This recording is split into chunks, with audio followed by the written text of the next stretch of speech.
What's going on, guys? This is ETA Prime back here again. Today we're going to be taking a look at the mini home game. I guess that's what they're calling it, but basically what we have here is the Pandora's Treasure. It's a Pandora's box clone with no arcade stick attached. This does come with controllers. They actually offer two different models, one with wireless controllers and one with wired controllers. I opted for the wireless version, and this set me back right at $99. And right off the bat, I can tell you that yes, this does seem overpriced, but I've had a few of my viewers ask me to take a look at this, so I figured I'd go ahead and pick one up.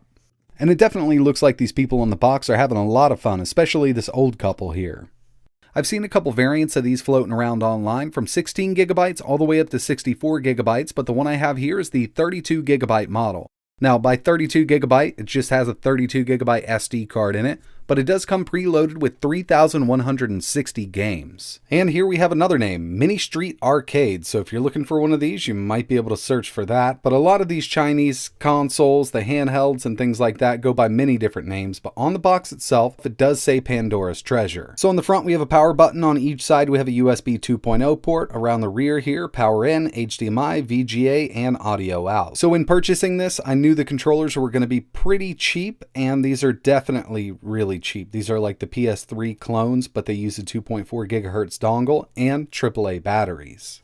We also get our 12 volt 2 amp power supply, user manual, our USB dongle for the controllers, and it looks like they only put one in here. I'm not sure if both are going to connect to this, but I will give it a try. I don't think they will. And they also threw in a 6-foot HDMI cable.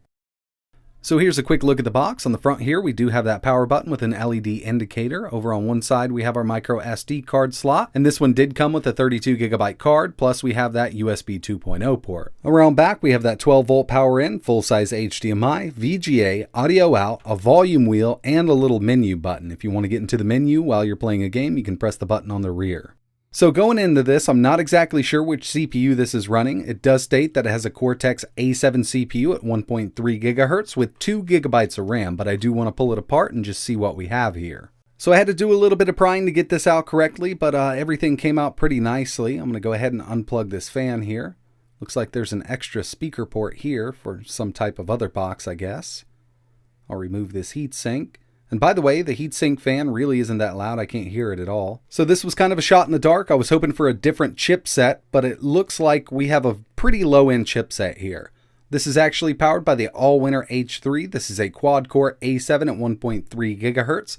The GPU is the Mali 400 MP2, and they do state that this has 2 gigs of RAM, but further inspection of the chip reveals it's only 1 gig, but it is DDR3. Unfortunately, either way you look at it, this is a very low-end chipset, and there are single-board computers on the market with this Allwinner H3 that I've reviewed in the past, and some of them actually had trouble doing PS1, so anything over PS1 on this box is kind of out of the question.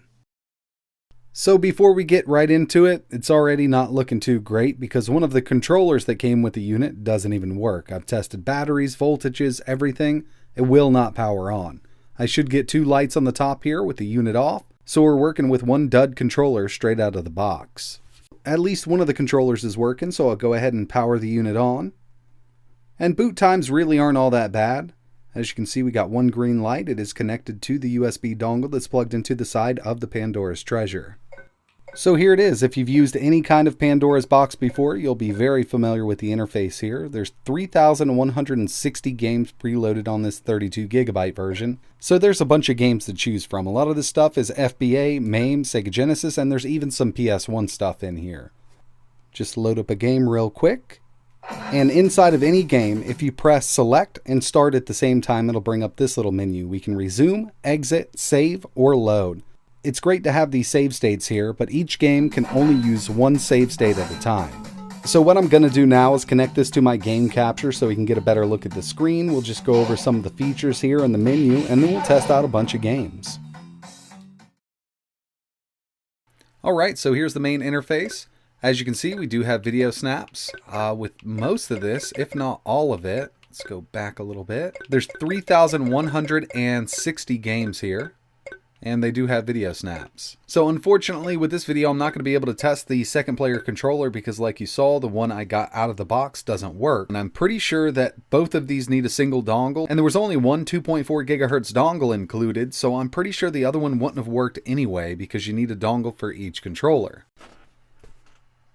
So with this many games here, there's no way I'm going to be able to test them all. I'm going to go through about 8 different games and see how it performs with different systems. For the arcade stuff, you know, the lower end stuff, it's going to work fine. NES, SNES, Genesis, Game Boy Advance, some of the lower end MAME stuff, FBA, and even CPS3 should work quite well on this hardware. But before we get into testing, I do want to get into the menu on this thing and see if we can change some of these settings. So on the box itself, you can press the button on the back, and it'll bring you into the settings menu. So we have IO test, USB gamepad mapping. So we can add a different gamepad to this. If you have a wireless controller with a dongle, like let's say the FlyDigi Apex, it will work with this box. Game list setting, NeoGeo console on or off, and this is just going to display the BIOS when you start up a NeoGeo game. You can turn it off if you'd like. Background music, you can change the wallpaper. There's really nothing good in here. Language, clear latest list, discard and exit, and save and exit. But there's 2 major things missing with this box altogether: scaling and aspect ratio. All of these games are going to be running at 16:9 instead of 4:3, and they're going to have a smooth scaling filter on. There's no way to change that, and that's really unfortunate because I'm not a big fan of smooth scaling. What it does is smooth out the pixels, and most of these games weren't meant to look like that, and in my opinion, some of them look like trash. Now, it is true that some of them do look pretty good with smooth scaling on, but I'd rather leave it off, and unfortunately, we cannot do that with this box. So one thing I want to point out about this interface is we do have a recent section, so we can go back to the games we've already started, and we have a search section, so we can search for games. But that's about it. They're not categorized in any way whatsoever, so you'll be doing a lot of sifting trying to find a game to play. With 3,160 games, it's going to be hard for me to find games that I want to play in here, and I don't want to scroll all day. So now it's time to see how this little box performs. We're going to start out with some easier to run stuff like Sega Genesis, move up through MAME, FBA, CPS3, and finally PS1. Overall, with the specs this box has, everything listed here should perform pretty well as long as it's set up correctly. And we're definitely getting really good performance with Genesis here, so let's go ahead and move over to some MAME. And the same thing goes for these lower end MAME games or FBA games. If you want to do Punisher, X-Men, Simpsons, games like that are going to run perfectly fine. And if your other controller works out of the box, you'll be able to do 2 players on this no problem at all.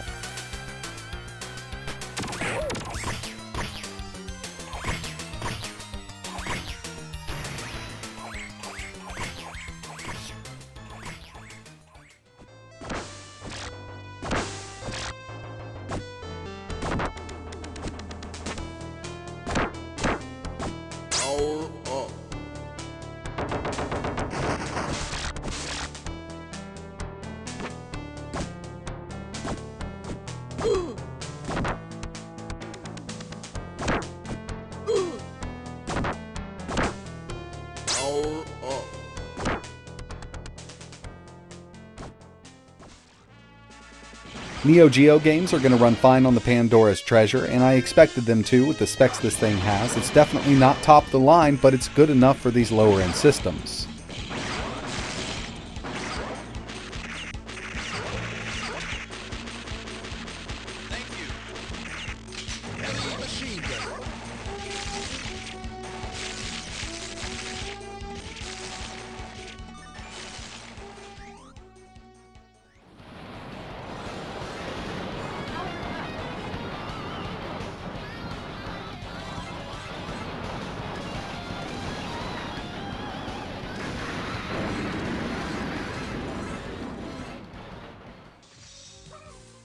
Moving over to CPS3, performance here seems pretty decent. I really wish they wouldn't have done this 16:9 aspect ratio.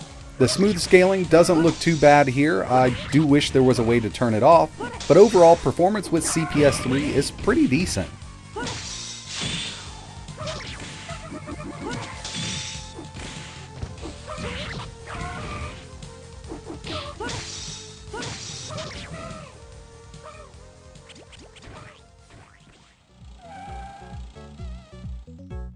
Into the heat of battle. Go for it.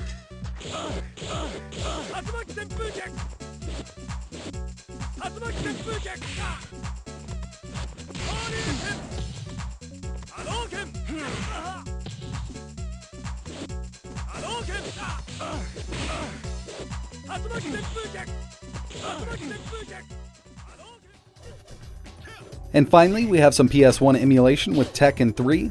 Now, I've played this game a lot in emulation and on the original console. I believe they're using some type of frame skipping here, which is unfortunate because this little chip does have enough power to run these games at full speed without any frame skip on.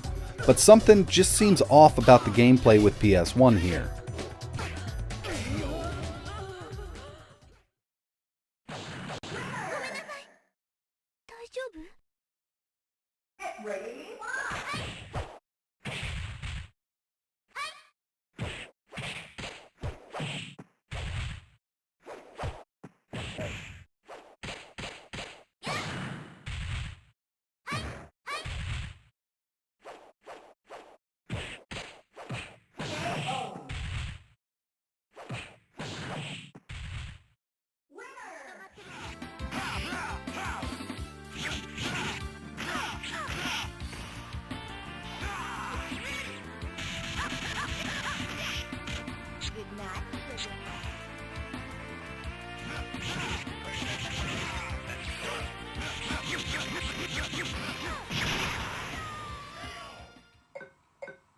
So in the end, I'd say this is a big pass unless you can pick this up for around 35 to 40 bucks. Now, like I mentioned, I paid $99 because it was readily available on Amazon. You might be able to find it cheaper on other sites, but I don't think you're going to find this for around 40 bucks at least for a few months, if ever.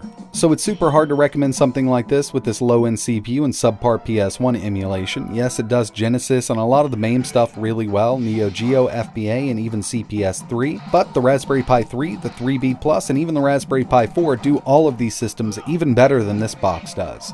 I think a lot of people get these for ease of use. It comes preloaded with 3,160 games, and I can definitely see the draw. There's no setup at all, you just turn it on and start playing the games that are included. But in my opinion, it's way overpriced if you're paying over $40 for something like this. So that's pretty much it for this video, guys. I really appreciate you watching. When I ordered this, I had no clue on what the specs were until I took it apart and found out that it's got that low-end CPU. I was really hoping for something a little higher end, but that's what this thing is. If you have any questions or you want to see anything else running on the Pandora's Treasure, just let me know in the comments below.